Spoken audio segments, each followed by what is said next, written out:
멜로스터 N, 아반떼 N, 내연기관 마지막 시대를 불살라버리겠다. 약간 그런 느낌으로 타고 있는 차가 바로 현대자동차의 N이 아닐까 싶은데요. N의 첫 번째 전기차.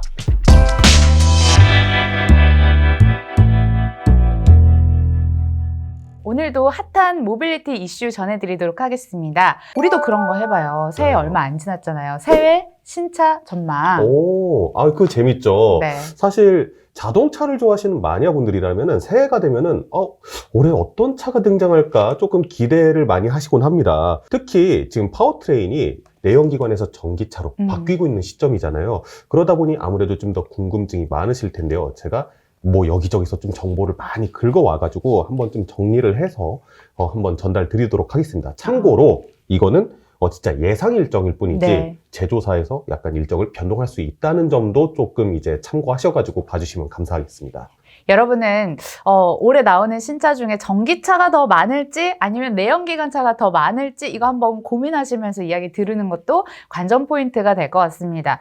가장 먼저 현대차부터 시작을 해야겠죠. 어떤 그렇죠. 신차들이 쏟아지나요? 네, 현대차 우선 작년에 정말 오랜만에 경차 시장을 화끈하게 달아올렸던 차가 있죠. 캐스퍼. 네, 캐스퍼. 캐스퍼의 2인승 이제 밴형 모델, 그러니까 뒤에 좌석기 없고 화물 형태로 돼 있는 그런 캐스퍼 밴 모델이 등장할 예정이라고 합니다. 사실 작년에 다마스가 단종이 되면서 맞아요. 이쪽 부분에 경쟁할 수 있는 차량이 없었어요. 레이 밴 그거밖에 없었거든요. 그런데 이번에 캐스퍼 밴을 내놓으면서 그 부분에 도전하겠다. 약간 이런 의지가 보이는 모습이라고 볼 수 있을 것 같고요. 마찬가지로 작년에 나온 차예요. 아이오닉 5 이 얘기는 꼭 네. 빠질 수가 없겠죠. 네, 그렇죠. 아이오닉 5 너무 잘 나가고 있잖아요. 네. 근데 연식 변경을 한다고 합니다. 벌써요? 네, 그러니까요. 근데 이 연식 변경 어떤 것이 가장 큰 포인트냐면요. 롱레인지 모델의 전기차 배터리 용량을 좀 더 늘린다고 합니다. 반가운 소식이네요. 네, 그렇죠. 아이오닉 5가 원래 기존에 72.6kWh 배터리를 썼었는데 그 다음에 나왔던 기아의 EV6랑 제네시스의 GB60이 이제 다 77.4kWh 배터리를 달고 나왔었거든요. 그러니까 약간 혼자 적은 배터리를 담고 있는 차였는데 그거에 맞춰서 올해 77.4kWh 배터리를 이제 착용할 예정이라고 하고요. 그렇게 되면은 현재 사양에서는 1회 충전 시 최대 주행 가는 거리가 429km였는데 이게 한 480km 내외까지 는다고 합니다. 아니 이렇게 할 수 있었던 거면 네. 아예 애초에 나왔을 때 조금 더 넉넉하게 나왔으면 좋잖아요. 간 본 건가요? 간을 봤다기보다는 사실 그 전에 현대차한테 약간 흑역사 같은 건데 코나 일렉트릭 화재. 네, 좀 약간 불안정한 좀 그런 것들 이슈가 있었기 때문에 현대차에서 일부러 조금 오버스펙으로 넣을 수 있었는데 작게 넣었다라고 많이들 안정성 때문에. 네, 그래서 그렇게 많이들 예상들 하고 계신데 이번에 기아의 EV6와 제네시스 GB60처럼 77.4kWh 배터리로 늘린다는 얘기가 있고요. 그 다음에 하나 놀라운 소식이 있는데 그 현대자동차의 고급 디비전은 제네시스잖아요. 네. 고성능 디비전 혹시 어떤 건지 아시나요? 공부하겠습니다. 네, 멜로스터 N, 아반떼 N. 내연기관을 사랑한 사람들, 내연기관 마지막 시대를 불살라버리겠다. 약간 그런 느낌으로 타고 있는 차가 바로 현대자동차의 N이 아닐까 싶은데요. 올해 아이오닉 5 N이 나온다는 얘기가 있습니다. 그래서 사실 아이오닉 5 자체는 약간 공간성을 중시하는 좀 컴포트한 차량의 컨셉의 전기차고 약간 스포츠한 성향들은 째다 기아 EV6한테 몰아준 것 아닌가 좀 그런 생각들을 했었는데 이게 독일에 가면은 니르부르크링이라고 트랙이 있어요. 이 트랙 길이만 20km가 넘어요. 네, 거기에서 테스트를 하는 장면이 찍히기도 했다고 합니다. 우리 PD님이 예전에 해줬던 썰이 있는데 네. 직접 또 주행을 해보셨대요. 네네. 근데 180km로 갔는데 네. 뒤에서 빵 하면서 왜 이렇게 늦게 가냐고. 아이오닉이요?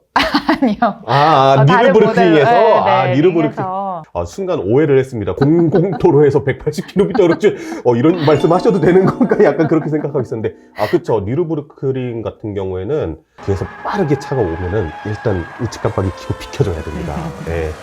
거기서 담금질을 하는 장면이 포착이 됐을 정도로 이 차량 나온다라는 게 좀 약간 거의 확실해지는 모양새이긴 하거든요. 네. 그래서 이렇게 되면은 사실상 N의 첫 번째 전기차라는 좀 그런 모습이 보일 것 같습니다.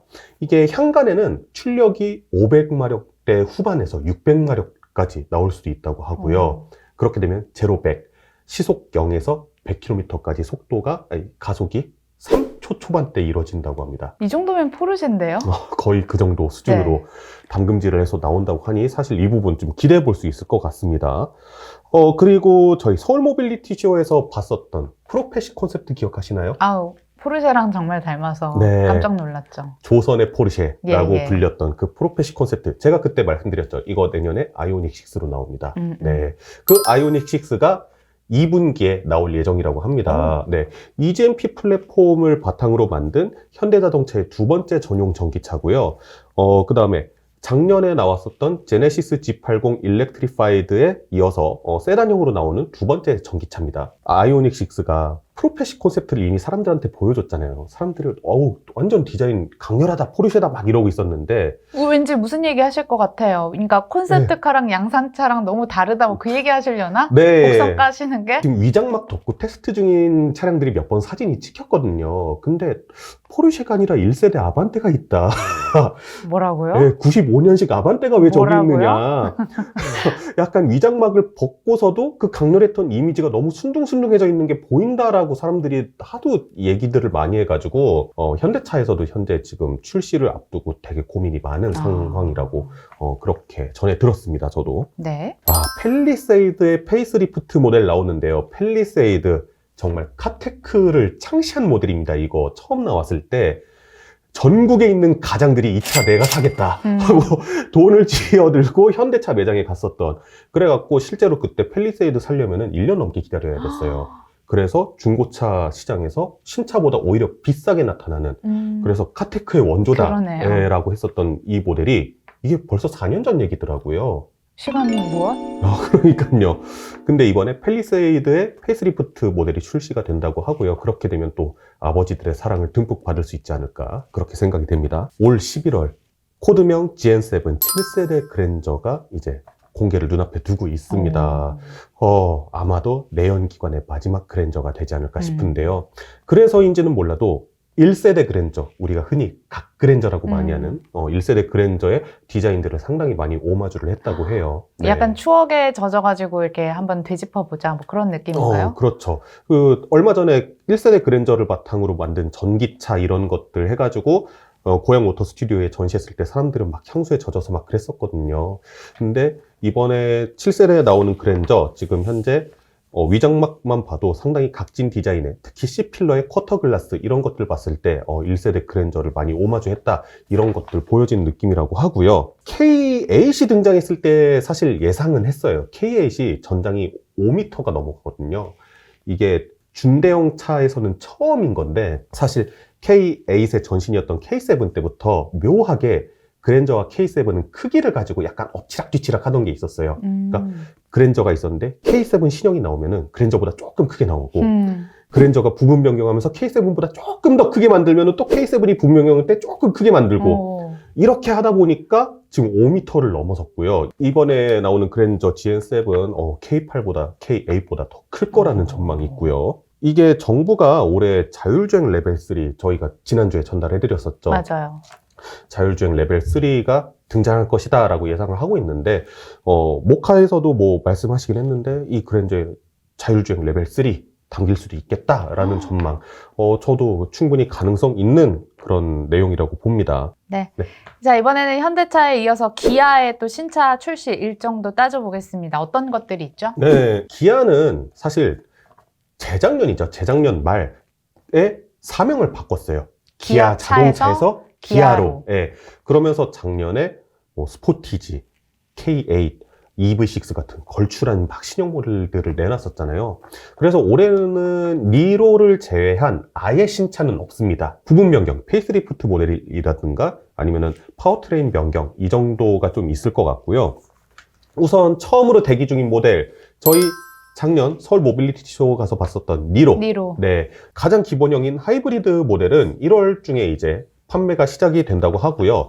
그 옆에 세워져 있었던 니로 EV 전기차는 3월쯤 나올 것으로 예정이 되고 있습니다. 스펙은 사실 이전 세대 니로에 비해서 크게 변하진 않았어요. 예, 니로 EV 같은 경우에도 똑같은 배터리와 거의 같은 전기 모터가 들어가서 뭐 성능 자체는 크게 변할 것 같진 않은데 대신에 뭐 착한 가격, 멋진 디자인으로 승부를 볼 그런 예정이라고 하고요. 그 다음에 레이 아시죠? 기아 자동차 레이. 귀여운 그 네. 각 모양으로 된. 네, 그쵸. 경차, 기아의 경차. 이게 상당히 귀엽게 생겨서 모두가 잊고 있는 사실이 하나 있는데요. 2011년에 출시한 차예요. 그 이렇게 페이스 체인지를 안 했나요? 페이스리프트를 중간에 한 번 하긴 했는데 그냥 살짝만 바꾸는 수준이었거든요. 별로 신경을 안 쓰는 차였나요? 왜냐면은 경차가 팔아봤자 사실 마진이 그렇게 많이 안 남잖아요. 네. 네, 그러다 보니 이거를 어떻게 할까 했는데 그래도 계속 구매하는 사람들이 있다 보니까 계속 팔다 보니까 어느새 11년의 세월이 흘렀는데 이번 연도에 2차 페이스리프트를 진행한다는 얘기가 있어요. 드디어. 네네. 아무래도 아예 새로운 모델을 내놓기에는 아까 전에 말씀드렸다시피 뭐 마진이 마진, 안 남으니까. 마진 문제도 있고 지금 내연기관에서 파워트레인이 다 바뀌고 있는 그런 때이기 때문에 좀 애매하다라고 생각한 것 같긴 합니다. 근데 이 레이 페이스리프트는 가장 주목을 해야 될 게 뭐냐 하면은 레이가 전기 충전을 하는 모습이 사진이 찍혔어요. 레이가요? 네. 그러면 뭐 레이 전기차로 나오나요? 이게 2013년도에 레이가 전기차로 나온 적이 있습니다. 이게 어떤 타이틀을 갖고 있냐면은 국내에서 처음으로 일반인을 대상으로 판매된 전기차 타이틀을 갖고 있어요. 네. 근데 이때 레이 전기차는 사실 1회 충전 시 주행 가는 거리가 100km 정도였어요. 그 집 앞에 있는 마트 한번 갔다 오면은 끝이네요. 그렇죠. 그래서 성능이 상당히 낮은 차였는데 이번에 이거를 다시 전기차로 만들면서 아무래도 좀 더 업그레이드 하지 않겠느냐 그런 사례가 될 것 같습니다. 네. 그 다음엔요. 자, 국내 소형 SUV의 최강자죠. 한 번도 소형 SUV 시장에서 1위를 놓친 적이 없어요. 바로 기아의 셀토스입니다. 셀토스. 예, 기아의 셀토스 역시 페이스리프트가 진행될 예정이라고 하고요. 일각에서는 하이브리드 모델이 추가되지 않을까라는 얘기들도 있긴 한데요. 사실 니로가 올해 출시가 되는데 그렇게 되면은 이 둘의 약간 시장이 겹친다 네. 이런 상황이 생길 수 있기 때문에 저는 그거는 아닐 것 같다라는 생각을 조심스럽게 말씀을 드립니다. 카니발의 하이브리드 모델이 등장할 예정이라고 합니다. 거기에다가 심지어 내년에는 카니발의 전기차, 아예 전기차 버전이 나올 예정이라고 하고요. 카니발 하이브리드가 딱 나오면은 아마 많은 가장들이 좀 또 두 손 다둥이 엄마 아빠들. 그쵸. 그래서 많은 아빠들의 사랑을 받지 않을까 좀 그렇게 생각이 됩니다. 근데 차가 이렇게 큰데 전기차로 네. 운영이 될지도 궁금하네요. 근데 차가 크고 무게가 무겁고 약간 공기역학적으로 안 좋은 뭐 그런 단점들이 있긴 하지만은 차가 크면은 일단은 배터리를 많이 깔 수가 있잖아요. 네. 그래서 오히려 큰 차들이 전기차로 만들었을 때 좀 이점을 가지고 있다 그런 부분도 있습니다. 네. 네. SUV 시장에서 유일한 LPG 모델로 거의 독주를 하고 있는 르노 삼성의 QM6 LPG의 막강한 대적 상대가 올해 등장할 예정입니다. 바로 기아의 스포티지 LPG 모델인데요. 사실 르노 삼성의 QM6 르노 삼성 먹여 살린다 해도 좋을 정도로 많이 팔리고 있는 차량이거든요. 근데 뭐 마땅한 대결 상대가 없었어요. 네. 그러다 보니 독식 상태였는데 과연 얼마나 기아의 스포티지가 많은 파일을 갖고 올 것인지 그에 맞춰서 르노 삼성은 어떤 대응을 보여줄 것인지 한번 기대되는 부분이 있고요. 많은 분들께서 기대하셨던 EV6 GT 드디어 올 하반기에 출시 예정입니다. 이게 하이라이트 아닌가요? 네, 맞습니다. 이게 작년에 EV6가 처음 대중들한테 공개됐을 때 많은 사람들이 보고 우와 하면서 약간 가슴이 웅장해진 영상이 하나 있었어요. 뭐냐면은 EV6가 딱 이렇게 있고 옆에 맥라렌 570 GT, 그다음에 뭐 포르쉐 까레라 911 타르가, 그다음에 페라리 캘리포니아도 있었고 람보르기니 우루스도 있었고, 그러니까 진짜 엄청 쟁쟁한 슈퍼카들이 이렇게 있었는데 거기서 드래그 레이스, 그러니까 일직선을 누가 빠르게 가느냐 대결하는 거예요. 네. 거기서 맥라렌에 이어서 2등으로 들어왔습니다. 와, 자랑스럽네요. 네, 그 영상 보고 사람들의 가슴들이 다 웅장해졌죠. 와, 네. EV6, 갓 네. EV6. 네. 근데 거기 영상에 나오는 모델은 이제 EV6 GT 모델이었고 이거는 내년에 나올 거다 해가지고 사람들이 저거 언제 나오나 막 이러고 기다리고 있었는데 그게 올해네요. 네, 그게 올 하반기에 나올 예정입니다. 현대 기아에서 올해도 수많은 신차들이 쏟아질 것으로 보입니다. 말씀 잘 들어봤죠. 그런데 차는 현대차, 기아만 있는 게 아니다. 이 외에도 또 다양한 브랜드들이 또 신차를 준비를 하고 있다고 하니까요. 그거는 다음 시간에 이어서 저희가 2편으로 또 새 특집으로 이어가도록 하겠습니다. 오늘 말씀 고맙습니다. 네, 감사합니다.